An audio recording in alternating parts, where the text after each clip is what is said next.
Alte Pinakothek in Munich, and we're looking at Rubens' The Rape of the Daughters of Leucippus. Rubens is using this ancient myth to portray what he's interested in, the human body. Specifically the female body. So we should spend just a second talking about who these figures are. The men are Castor and Pollux, and they are the cousins of the men that are supposed to be marrying these two young women.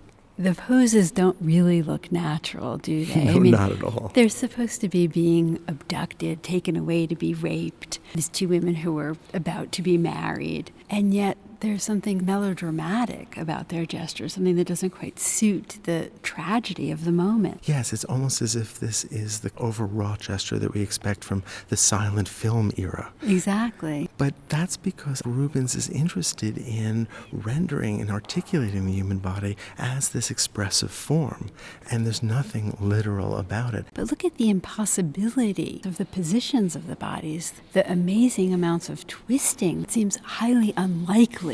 Oddly, there's also a kind of balance. Rubens is creating this complex composition, asking us to look at the form as a whole. Absolutely. There's a real sense of frenetic movement, a horse rearing in one direction, another horse rearing in another, a woman falling down, a woman rising up.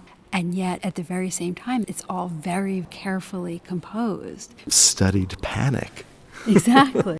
It's really impossible to look at this without the frame of Baroque art, which is interested in movement and forms that burst out of the frame of the canvas. Right. All of these elements, all of these contradictions that we're talking about are actually characteristics of the Baroque. All of this energy, all of this movement. And yet, Rubens is a court painter. And so there is a polish, this clarity, there is a kind of compositional order. As is typical in Baroque art, we have a composition that is constructed by two interlocking diagonal lines. We move from the upper left, where we've got the horse looking down toward the central female figure, and then we follow that figure down toward the lower figure's right arm that takes us to the right corner of the painting, and we have a similar diagonal moving from the bottom left to the upper right with the horse's hooves, the woman's foot, up through her arm to the upper right corner. Look at the way in which the top woman's thigh is then picked up by the right arm of the lower figure,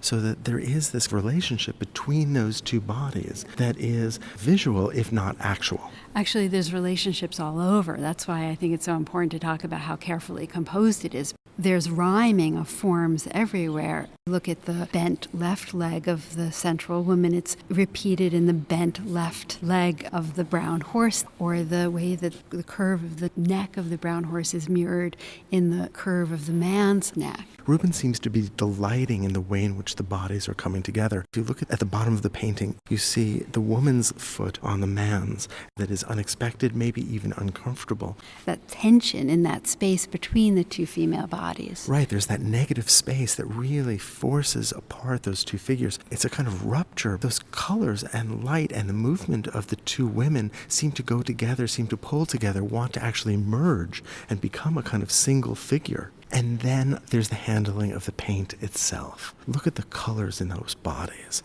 Look at the pinks and greens and yellows, the flesh tones, which are prisms. And you get a sense of the translucency of the flesh.